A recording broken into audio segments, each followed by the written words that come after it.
안녕하세요. 자동차 읽어주는 남자 이상입니다. 요즘 현대기아 그리고 인기 수입차들은 사고 싶어도 차가 없어서 한참을 기다려야 하는 신기한 상황을 겪고 있는데요. 이렇게 매일매일이 핫한 자동차 시장에서 웃지 못하는 브랜드가 하나 있습니다. 우리가 꼭 관심을 가져야 할 브랜드이기도 한데요.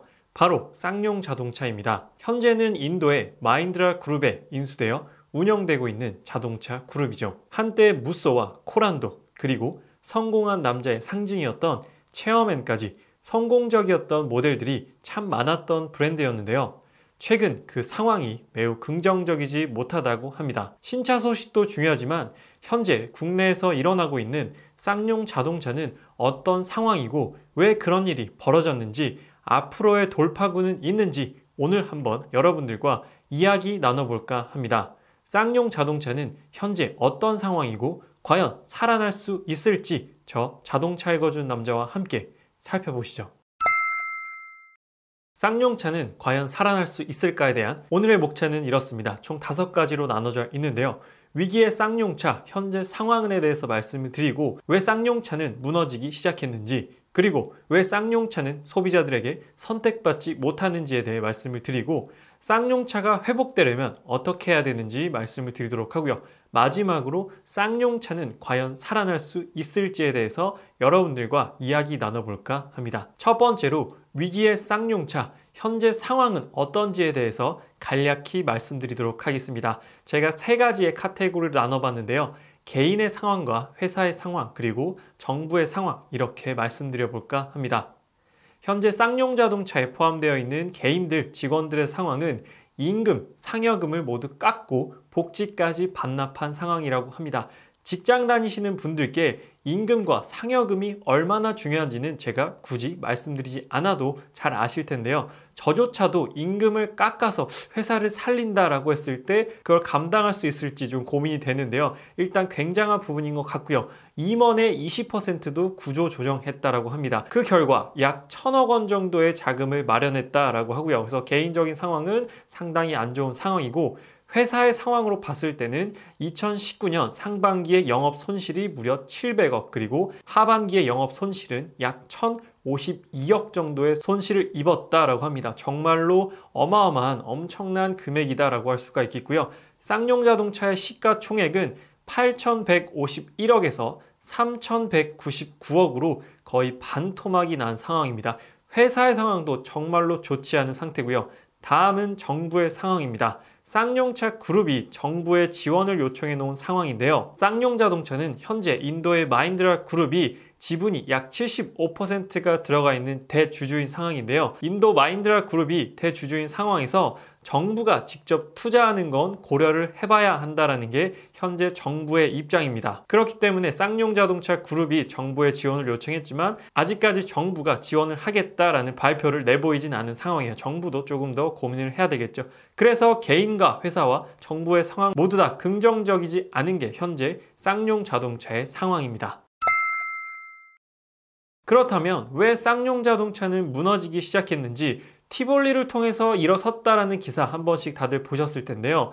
왜 쌍용차가 무너지기 시작했는지 한번 살펴보도록 하겠습니다. 일단 쌍용 자동차는 2010년에 마힌드라 그룹이 인수를 했고요. 그로부터 5년 뒤에 2015년 소형 SUV인 티볼리가 출시를 해서 그야말로 초대박을 쳤습니다. 그 결과 2016년에 흑자로 잠깐 전환을 했었고 2017년에는 준대형 SUV인 G4 렉스턴을 출시를 했습니다. 그리고 2019년에는 뷰티풀 코란도, 신형 코란도를 출시를 했었는데요. 이 표를 봤을 때 꾸준히 신차를 출시했고 크게 눈에 띄는 부분은 없는 것 같습니다. 하지만 대규모 개발비가 투입된 신형 코란도, 뷰티풀 코란도가 실적 부진으로 인해서 한 번의 위기를 맞게 되었고 경쟁 브랜드 현대, 기아, 쉐보레에 비해서 너무도 긴 신차 출시 주기를 보이고 있습니다. 지금 이 표를 통해서만 보셔도 2년에 한 번씩 신차가 나오기 때문에 물론 중간중간 티볼리 에어와 렉스턴 칸과 같은 모델들이 나왔지만 완벽한 신형 모델은 거의 2년에 한 번씩 나오고 있기 때문에 한 달에 한 대, 2달에 한 대씩 나오는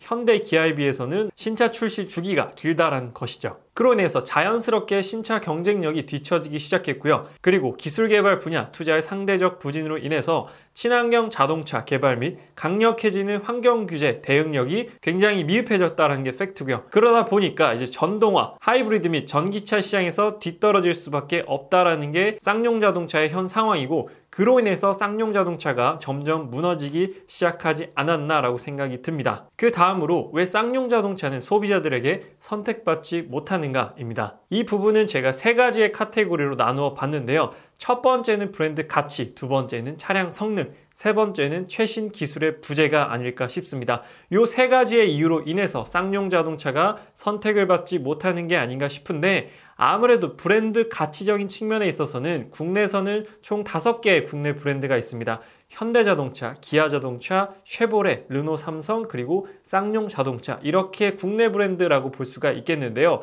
현대자동차와 기아자동차 그리고 쉐보레에 비해서 쌍용차가 조금 브랜드의 가치가 뒤떨어질 수밖에 없습니다. 그렇기 때문에 최소 2천만 원, 최대 5천만 원 이상의 금액을 주고 구입하는 재화인데도 불구하고 브랜드 가치가 떨어지게 되면 그만큼의 지출을 하는 데 있어서 조금 망설이게 된다는 것이죠. 그 다음으로 차량 성능에 있어서는 파워트레인, 플랫폼, 안전 사양 등에 있어서 경쟁 차종 대비 뒤떨어지기 때문에 쉽사리 쌍용 자동차를 선택하기가 쉽지 않을 거다라는 부분입니다. 그리고 가장 마지막 최신 기술에 있어서는 최근에 많은 분들께서 찾으시는 반자율 주행 기능이라던가 전기차, 하이브리드차, 그리고 커넥티드 서비스, 음성으로 여러 가지 기능들을 제어하는 커넥티드 서비스와 같은 최신 기능들의 부재로 인해서 차를 선택할 때 그런 옵션 부분에 있어서도 뒤떨어지기 때문에 쌍용 자동차가 소비자들의 선택을 받지 못하는 게 아닌가라고 생각이 듭니다. 그래서 이러한 세 가지의 이유들로 인해서 쌍용 자동차가 경쟁 브랜드 대비해서 경쟁력이 떨어진다라고 생각이 듭니다.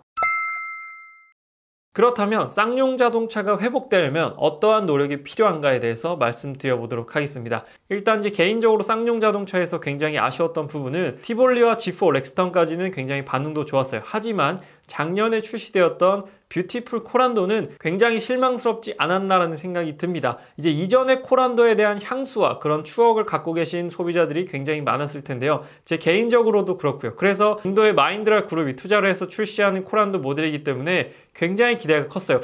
정말 전통 SUV를 만들어내지 않을까라는 기대를 했지만 중짜 티볼리가 나왔기 때문에 저를 비롯해서 굉장히 많은 소비자들이 아쉬워하지 않았나라는 생각이 듭니다. 그래서 뷰티풀 코란도가 너무나도 티볼리와 유사하게 나왔고 티볼리와 큰 차이점을 찾아볼 수가 없는 그런 개성 없는 디자인으로 나왔기 때문에 많은 소비자들의 외면을 받지 않았나라고 생각이 듭니다. 그래서 티볼리가 대박이 난 건 알겠지만 아무래도 다른 세그먼트의 다른 모델이고 코란도라는 이름에 있어서 코란도는 코리아 캔 두라는 뜻을 가지고 있는 모델인 만큼 정말로 멋진 모델을 기대를 했었는데 그러한 부분에 있어서 굉장히 실망이 크지 않았나라고 생각이 들어요. 그래서 랜드로버도 최근에 신형 디펜더를 계승을 굉장히 잘했어요. 그래서 신형 느낌 나면서도 예전의 아이덴티티를 그대로 살려서 굉장한 지금 인기를 끌고 있는데 코란도도 랜드로버 디펜더처럼 이러한 디자인을 가지고 출시를 했었더라면 훨씬 더 많은 소비자들의 호응을 얻지 않았을까라는 생각이 듭니다. 그래서 결과적으로 쌍용 자동차가 회복이 되려면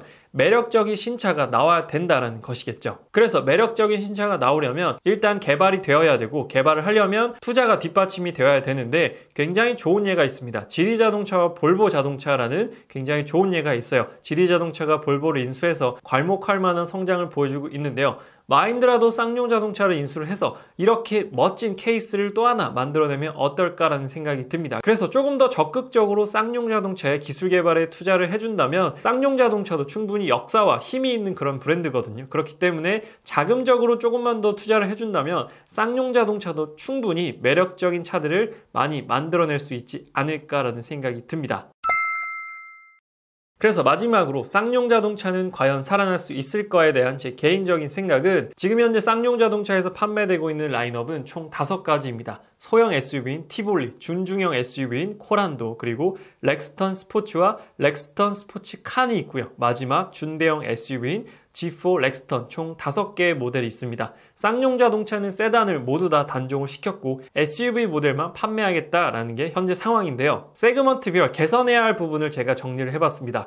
일단 소형 SUV 티볼리 같은 경우에는 성공했던 전적이 있기 때문에 디자인이나 이런 부분은 괜찮다라고 생각이 들어요. 하지만 요즘 판매되고 있는 코나, 니로, 그리고 셀토스, 경쟁하고 있는 경쟁 차종 대비 파워트레인이 굉장히 부족하다라는 생각이 듭니다. 그래서 소형 SUV 티볼리는 파워트레인을 조금 더 강화해서 하이브리드 및 전기차 모델을 출시해서 조금 더 라인업을 넓히고 다양화해서 소비자들의 선택권을 더욱 넓혀주면 더욱더 판매량이 늘지 않을까라고 생각이 들고요. 다음 코란도, 준중형 SUV 코란도 같은 경우에는 풀체인지 수준의 페이스리프트가 강력하게 필요하다라고 생각이 듭니다.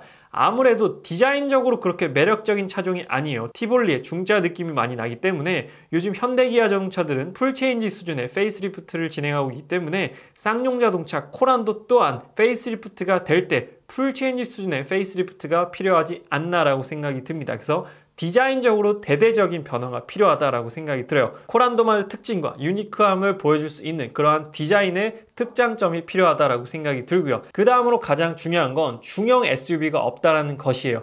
산타페나 소렌토처럼 가장 중요한 중형 SUV 라인업이 없기 때문에 쌍용 자동차의 판매량이 급격히 늘지 않는 게 아닌가라고 생각이 듭니다. 사실 요즘에 소형 SUV도 많이 팔리지만 이런 중형 SUV, 산타페와 소렌토급 요 정도 크기의 SUV가 굉장히 중요한데 현재 쌍용 자동차는 그 크기의 SUV가 없다라는 사실이죠. 그만큼 이 시장이 중요한데 현재 쌍용 자동차가 놓치고 있는 시장이 바로 이 중형 SUV 시장이다라는 것입니다. 하지만 안타깝게도 올해 쌍용 자동차의 출시 예정인 신차는 없습니다. 올해 딱 중형 SUV가 출시를 해줘야 쌍용 자동차가 다시 한번 빡치고 올라갈 수가 있게 되는데 올해 안타깝게도 쌍용 자동차의 신형 모델은 예정되어 있지 않다라고 합니다. 정말로 안타까운 부분이죠. 그리고 마지막 준대형 SUV인 G4 렉스턴을 살펴보도록 할게요.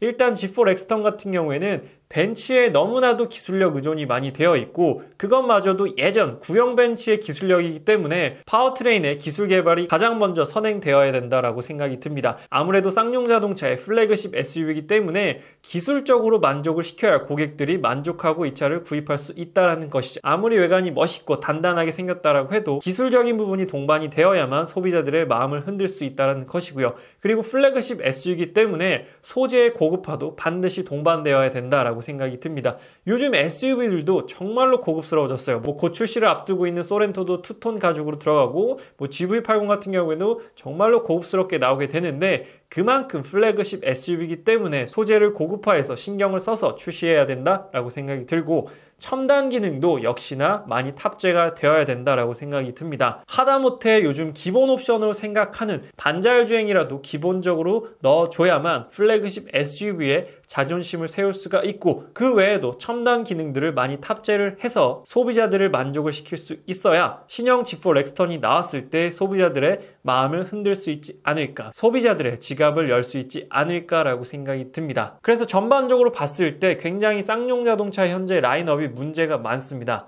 경쟁 모델들과 대비를 했을 때 현재 경쟁해야 되는 브랜드 그리고 경쟁해야 되는 경쟁 모델 대비 부족한 부분이 많기 때문에 앞으로 더욱더 많은 기술 개발과 투자를 통해서 개선해 나아가야 할 부분들이 많이 보이고 있어요. 이런 부분이 고쳐지지 않는다면 계속해서 쌍용 자동차는 도태될 수밖에 없을 것이다 라고 생각이 듭니다. 그래서 쌍용 자동차가 살아나려면 이러한 부분들이 개선이 되어야 살아날 수 있지 않을까라고 개인적으로 생각이 듭니다. 여러분들의 생각은 과연 어떠신가요? 쌍용 자동차는 과연 살아날 수 있을지에 대한 여러분들의 생각도 굉장히 궁금한 부분입니다. 그래서 오늘은 쌍용 자동차는 과연 살아날 수 있을까에 대한 리뷰를 여러분들께 전달을 드렸는데요. 상황이 굉장히 긍정적이지 않다라는 부분을 말씀을 드렸고 쌍용 자동차를 살리기 위해서 굉장히 많은 노력들이 가해지고 있지만 요즘 너무나도 자동차 시장이 치열해지고 자동차 시장의 트렌드 자체도 빠르게 바뀌고 있습니다. 이전 100년에 비해서 앞으로의 10년의 트렌드가 훨씬 더 빠르게 바뀔 것이다 라는 부분이 예상되고 있는데요. 앞으로 5년 뒤에는 글로벌 자동차 기업의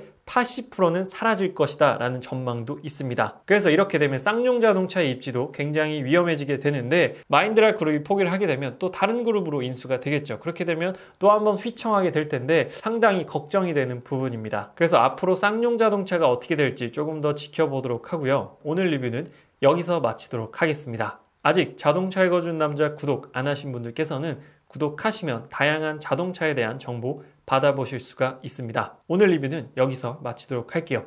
지금까지 시청해주셔서 감사합니다. 자동차 읽어주는 남자 이상이었습니다.